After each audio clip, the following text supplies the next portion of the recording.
सभी को जय श्री कृष्णा। केवी सनातन चैनल पर आप सभी का बहुत बहुत स्वागत है। आज हम लेकर आए हैं एक नई सीरीज जिसका नाम है गीता अनलॉक्ड, जिसमें हम करेंगे कंफ्यूजन से क्लैरिटी तक का सफर पूरा। इस सीरीज के पहले एपिसोड में आज हम एक ऐसी जर्नी पर निकलेंगे जो हमारे माइंड के सारे फॉग को क्लियर कर देगा और एक नया पर्सपेक्टिव हमें देगा। तो चलिए बिना किसी देरी के डीप डाइव करते हैं। सोचिए, जब भी लाइफ में कंफ्यूजन बढ़ता है तो सबसे पहला सवाल दिमाग में क्या आता है? यही ना कि आखिर क्या सही है और क्या गलत। कभी कभी सिचुएशंस इतनी ज्यादा उलझ जाती हैं कि समझ ही नहीं आता कि आगे हमें क्या करना है। ये उस मेंटल फॉग को दिखाता है जब एक सिंपल सा डिसीजन लेना भी पैरालाइजिंग हो जाता है। अपने ही थॉट्स डराने लगते हैं और ये एक ऐसी स्टेट है जहां आजकल हम सभी अक्सर खुद को फंसा हुआ पाते हैं। और सच बताऊं तो ये कंफ्यूजन, फियर और डाउट कोई छोटी मोटी चीज बिल्कुल नहीं है। ये एक तरह का एंडलेस लूप बनाती है। जब कोई ओवर थिंकिंग और डर के जाल में फंस जाता है तो वो पूरी तरह से अंदर से टूट जाता है, एक ही जगह स्टक महसूस करता है। भगवद गीता हमें साफ बताती है कि इस मेंटल स्टेट का सीधा सा मतलब है खुद से ही लड़ना। बाहर कोई दुश्मन नहीं है, ये सारा संघर्ष हमारा अपने ही दिमाग के अंदर चल रहा है। और यहाँ एक बहुत ही इंटरेस्टिंग कंपैरिजन है जो आप देख सकते हैं। लेफ्ट साइड पर है मॉडर्न ओवरथिंकर, यानी आज के टाइम का एंजाइटी से भरा इंसान, और राइट साइड पर है वॉरियर अर्जुन। ये ब्रिलियंटली दिखाता है कि कैसे हजारों साल पहले एक महान योद्धा का भी बैटलफील्ड पर बिल्कुल ऐसा ही मेंटल ब्रेकडाउन हुआ था। अर्जुन के अंदर भी वही सेम कंफ्यूजन और डाउट थे जो आज एक आम इंसान महसूस करता है। मतलब ह्यूमन माइंड की स्ट्रगल्स सदियों से एक जैसी ही रही है। और जब अर्जुन उस पूरी तरह से टूटी हुई स्टेट में थे तब उनके सारथी भगवान श्री कृष्ण ने उन्हें गाइड किया।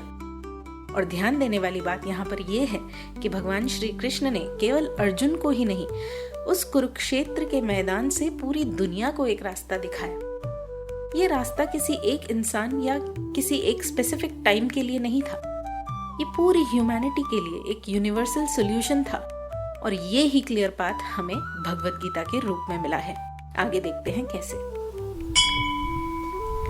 देखिए, भगवद गीता को अक्सर केवल एक धार्मिक ग्रंथ माना जाता है, लेकिन ये ह्यूमन माइंड के लिए एक मैनुअल है, एक साइकोलॉजिकल और प्रैक्टिकल टूल किट है जो हमारे जिंदगी की हर उलझन को सुलझाने का फॉर्मूला देती है। सच कहूं तो पहले मुझे भी ऐसा ही लगता था कि भगवद गीता केवल एक रिलीजियस बुक है, धार्मिक किताब है। लेकिन जब मैंने इसे पढ़ना और समझना स्टार्ट किया तो मेरा पर्सपेक्टिव पूरी तरह से बदल गया। ये रियलाइजेशन सारे स्केप्टिसिज्म को दूर कर देता है। जब कोई इसे डीपली समझना स्टार्ट करता है तो रियलाइज होता है कि ये किसी पूजा पाठ से कहीं ज्यादा हमारे डेली स्ट्रगल्स और मेंटल बैटल से निपटने का एक हाईली प्रैक्टिकल फ्रेमवर्क है और हमारे माइंड को ट्रेन करने का एक जरिया है। देखते हैं कैसे। भगवद गीता को अगर हम क्लोजली एनालाइज करें तो हम ये जानते हैं कि ये अपने आप के अस्तित्व को समझने के लिए है। ये कॉन्सेप्ट हमें याद दिलाता है कि you are not the body, you are the soul. जब हम अपने इस इनर सेल्फ और अपनी सोल को गहराई से समझते हैं तो बाहर की दुनिया की प्रॉब्लम्स अपने आप ही छोटी लगने लगती हैं। और इस सेल्फ अंडरस्टैंडिंग के प्रैक्टिकल बेनिफिट्स एकदम डायरेक्ट और क्लियर हैं। ये पूरा एक कॉज एंड इफेक्ट मैप है। जब दिमाग लिमिट से ज्यादा ओवरथिंक करता है तो ये नॉलेज हमें क्लैरिटी देती है। जब अंदर डर होता है तो ये हमें हिम्मत यानी करेज देती है। और जब हमें लाइफ अनफेयर लगती है तो ये हमें एक्सेप्टेंस सिखाती है। ये पॉइंट्स सिस्टमैटिकली हमारी उन सबसे गहरी मेंटल स्ट्रगल्स को डिसमेंटल करते हैं जो हमें आगे बढ़ने से रोकती हैं। अब अगर हम एक बोल्ड टेक अवे पर ध्यान दें, कर्म करो, फल की चिंता मत करो, ये शायद इस पूरी भगवद गीता का सबसे प्रोफाउंड और सबसे बड़ा कोर टेक अवे है। अपना काम करना यानी अपना कर्म करना, अपनी ड्यूटी पूरी करना, बिना इस बात की टेंशन लिए कि इसका रिजल्ट क्या होगा। अगर हम केवल इस बात को गहराई से समझ लें और उसे अप्लाई करें तो हमारी लाइफ की आधी प्रॉब्लम्स जो फ्यूचर के डर और एंजाइटी से जुड़ी होती हैं वो अपने आप ही खत्म हो जाएंगी। रिजल्ट से फोकस हटा और सारा स्ट्रेस गायब। यहाँ हम केवल इंटेलेक्ट से आगे बढ़कर भगवद गीता के इमोशनल और वाइब्रेशनल बेनिफिट्स पर फोकस करें तो हम पाते हैं कि इस एंशिएंट विजडम को केवल पढ़ना ही काफी नहीं है, इसे आवाज और वाइब्रेशंस के थ्रू महसूस करना भी उतना ही इम्पोर्टेंट है। यहाँ एक बहुत ही इंटरेस्टिंग कॉन्ट्रास्ट है।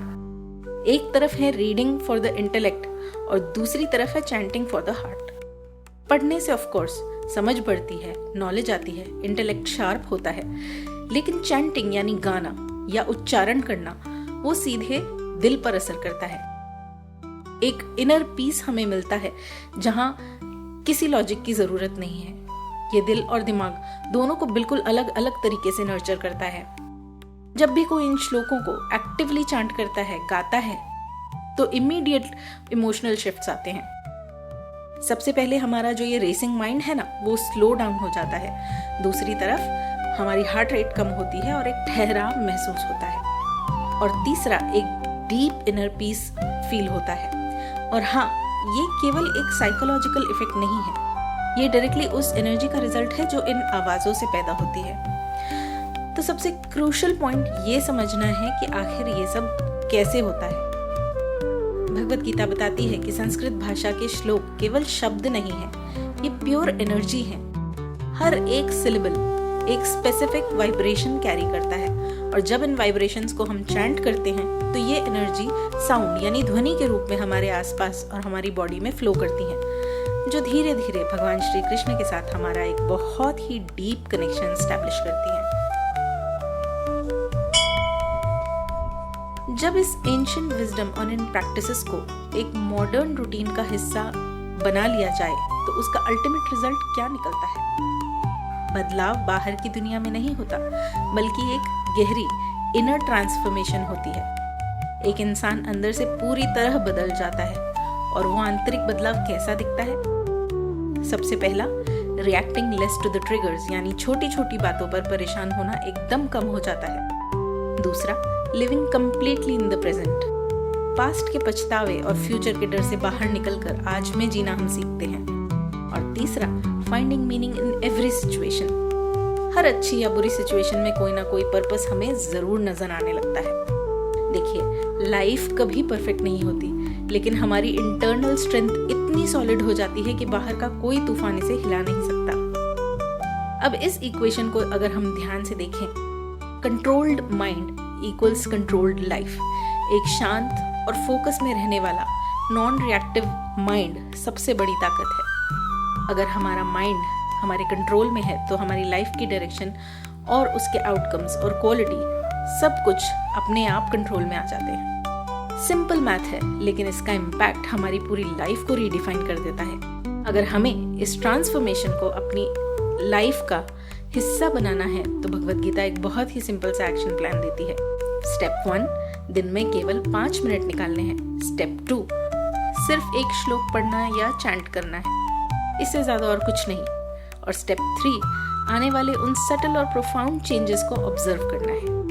ये सफर शुरू करने का सबसे इजी और रियलिस्टिक तरीका है।